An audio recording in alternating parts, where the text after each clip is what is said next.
2024 से पहले मोदी मस्त विरोधी पस्त, सारा विपक्ष एकजुट होकर भी नहीं कर पाएगा मुकाबला, जान लीजिए कारण। नीतीश, राहुल, अखिलेश, कौन होगा प्रधानमंत्री का चेहरा? एक अनार 100 बीमार, क्या टूट जाएगी गठबंधन की दीवार? 2024 से पहले अमित शाह का इंटरनल सर्वे वाला प्लान, भारत का पूरा विपक्ष एकजुट होकर हो गया परेशान। अगर दिल्ली का रास्ता यूपी से होकर गुजरता है तो यकीन मानिए अखिलेश यादव इंडिया गठबंधन के सबसे प्रमुख कड़ी है। और इस भूमिका को याद रखिएगा, क्योंकि अगले 3 मिनट में आपको यह समझ में आ जाएगा कि इंडिया गठबंधन 2024 के लोकसभा चुनाव से पहले कमजोर, लाचार और बेबस क्यों नजर आ रहा है। लोकसभा चुनाव जैसे जैसे नजदीक आ रहा है, इंडिया गठबंधन अपनी योजना बनाने की जगह आपसी विवाद और उलझनों का शिकार होकर कमजोर पड़ता दिख रहा है। हालिया विधानसभा चुनाव में जहां सहयोगी दल आमने सामने खड़े दिखे, वहीं सहयोगी दलों के बीच अपने नेताओं को पीएम पद का प्रत्याशी बनाने की होड़ भी दिखाई दे रही है। यह स्पष्ट तौर पर गठबंधन के दलों के बीच पैदा हो रही असहमतियों को दिखाता है।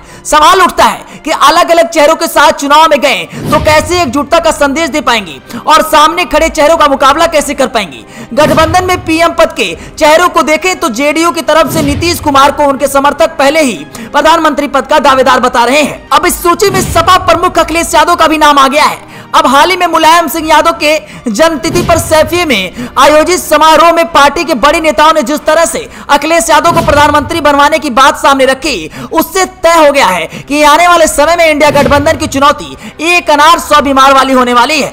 प्रधानमंत्री पद की महत्वाकांक्षा जाहिर कर अखिलेश समर्थकों ने उन्हें कांग्रेस के पूर्व अध्यक्ष राहुल गांधी के मुकाबले खड़ा कर दिया है, जबकि कांग्रेस की तरफ से गाहे बगाहे राहुल गांधी को प्रधानमंत्री पद का चेहरा बताने की बात भी सामने आती रही है। हालिया घटनाक्रम को देखें तो सफाई में मुलायम सिंह की जयंती पर आयोजित एक कार्यक्रम में सपा के प्रमुख उपाध्यक्ष किरणमय नंदा ने कहा कि हम लोग बहुत खुश होते अगर नेताजी प्रधानमंत्री बन जाते।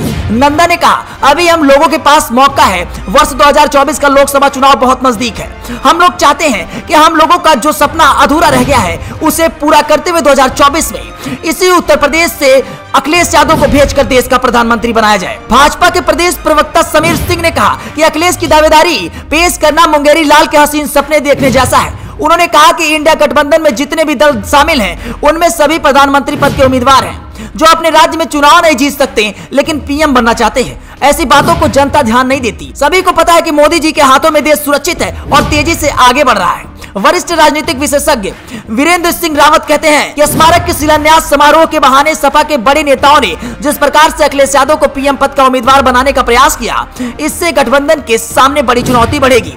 और इससे पहले भी सपा, जदयू और कांग्रेस, आप और शिवसेना की तरफ से ऐसी मांग उठ चुकी है। अभी गठबंधन का पूरा प्रारूप तय नहीं है, ऐसे में ये बात करना बेवकूफी है।